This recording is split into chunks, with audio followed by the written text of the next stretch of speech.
সলিমুল্লাহ মক্কি আমার বন্ধু মানুষ। তিনি অনেক দিন যাবৎ প্রবাসে থাকেন।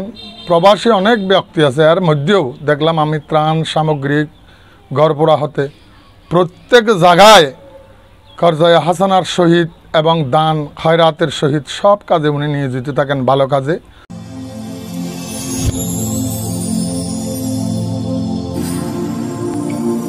দেখো বাঁশখালী, দৃশ্যমান বাঁশখালীর প্রতিচ্ছবি। সবার সুখে হাসবো আমি, কাঁদবো সবার দুঃখে। কবি জসিমউদ্দিনের এই লাইনটা মনে হয় মক্কি সাহেবের জন্য লেখা হয়েছে। সমাজ বিনির্মাণের প্রত্যয়ে কিছু মানুষ আছেন যারা গড়ে ওঠেন সমাজের প্রয়োজনেই, কাজ করেন যারা সমাজ বিনির্মাণের জন্য, কিন্তু কিছু মানুষ এই সমাজের মানবতার ফেরিওয়ালা হিসাবে কাজ করেন, তবে তা নীরবে নিভৃতে। এমনই একজন মানুষ আলহাজ মাওলানা মোহাম্মদ সলিমুল্লাহ মক্কি। আত্মপ্রচার নয়, আত্মতৃপ্তি যার মূল উদ্দেশ্য। মানবতার কল্যাণে নিজেকে বিলিয়ে দেওয়া তেমনই একজন মানুষ তিনি। কখনো মাদ্রাসার এতিমদের পাশে, আবার কখনো কোনো দরিদ্র মানুষের ঘরে প্রতিদিন কোনো না কোনো ভালো কাজ করা তার নিত্যদিনের অভ্যেস।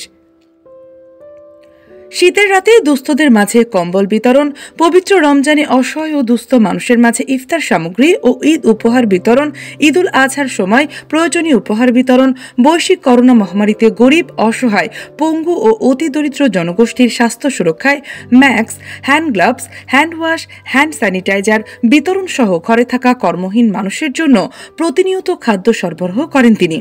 এতে দরিদ্র এলাকার বিভিন্ন পেশার অসহায় জনগোষ্ঠী উপকৃত হচ্ছেন বলে জানা গেছে। করোনা নিয়ন্ত্রণে প্রতিটি হাটে বাজারে মাইকিং সহ বিভিন্ন প্রচারণায় সচেতনতায় কাজ করে গেছেন।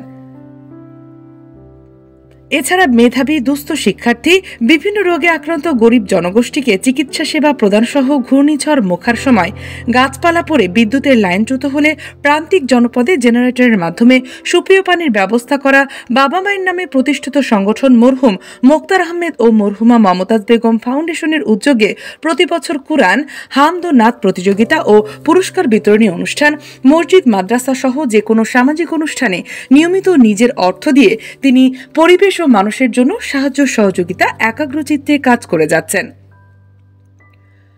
এক কথায় বলতে এমন কোনো শাখা নেই নিত্যদিন সলিমুল্লাহ দান করে যাচ্ছেন না। মানুষ মানুষের জন্য, জীবন জীবনের জন্য একটু সহানুভূতি কি মানুষ পেতে পারে না? এই প্রতিপাদ্যকে সামনে রেখে সরলে আলহাজ মাওলানা মোহাম্মদ সলিমুল্লাহ মক্কির পক্ষ থেকে সরল ইউনিয়ন ব্যাপী মানবতার উপহার বিতরণ করা হয়। শুক্রবার 12 জুলাই সকাল 9টা থেকে সারাদিন সরল ইউনিয়ন ব্যাপী অতি অসহায়, দুর্বল ও অসুস্থ রোগীদের ঘরে ঘরে ফ্রেন্ডশিপ সোসাইটির সদস্যরা রোগীদের হাতে নগদ তুলে দেন।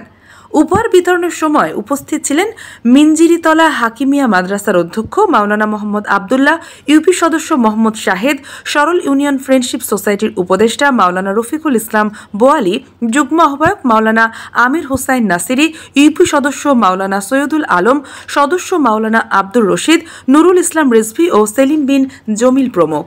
সুন্দর সমাজ বিনির্মাণে আলহাজ মাওলানা মোহাম্মদ সলিমুল্লাহ মক্কির অবদান স্মরণীয় হয়ে থাকবে। মাওলানা সলিমুল্লাহ মক্কি বেঁচে থাকুন কাজের মধ্যে হাজারো লাখো মানুষের হৃদয়ে।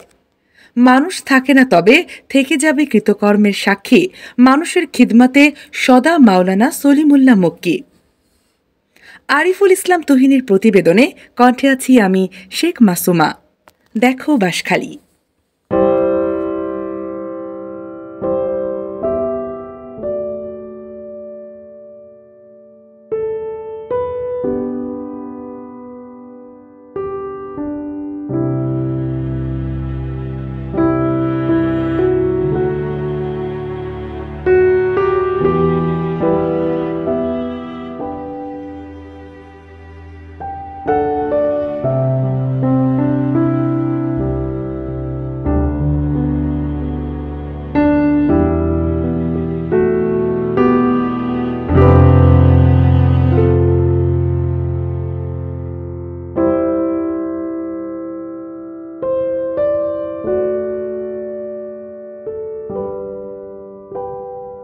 মক্কি ভাইকের দীর্ঘ আয়ু কামনা করছি। সলিমুল্লাহ মক্কি আমার বন্ধু মানুষ। তিনি অনেক দিন যাবৎ প্রবাসে থাকেন। প্রবাসী অনেক ব্যক্তি আছে, এর মধ্যেও দেখলাম আমি ত্রাণ সামগ্রিক গড়পোড়া হতে প্রত্যেক জায়গায় করজয়া হাসানার সহিত এবং দান খয়রাতের সহিত সব কাজে উনি নিয়োজিত থাকেন, ভালো কাজে। আল্লাহ তার দীর্ঘায়ু কামনা করি। আল্লাহ যেন তার উপর আরও উত্তর দিয়ে অর্থনৈতিক স্বাবলম্বী হবার তৌফিক দেন। সুপ্রিয় বাঁশখালী 7 নম্বর সৌর ইউনিয়নবাসী, আলহামদুলিল্লাহ অন্যান্য বারের মতো আজকেও 7 নম্বর সৌর ইউনিয়নের বিভিন্ন ওয়ার্ডের অতি অসহায়, অতি দুর্বল, অসুস্থ রোগীদের মাঝে আমার পক্ষ হতে নগদ অর্থ ত্রাণ বিতরণ করা হয়েছে। সবাই আমার জন্য দোয়া করবেন, আমাদের সংগঠনের জন্য দোয়া করবেন। আমিও পবিত্র মক্কা, মসজিদুল হারাম এবং মসজিদ নববীতে সবার জন্য দোয়া করতেছি। সকলে ভালো থাকবেন। আসসালামু আলাইকুম ওয়া রাহমাতুল্লাহ।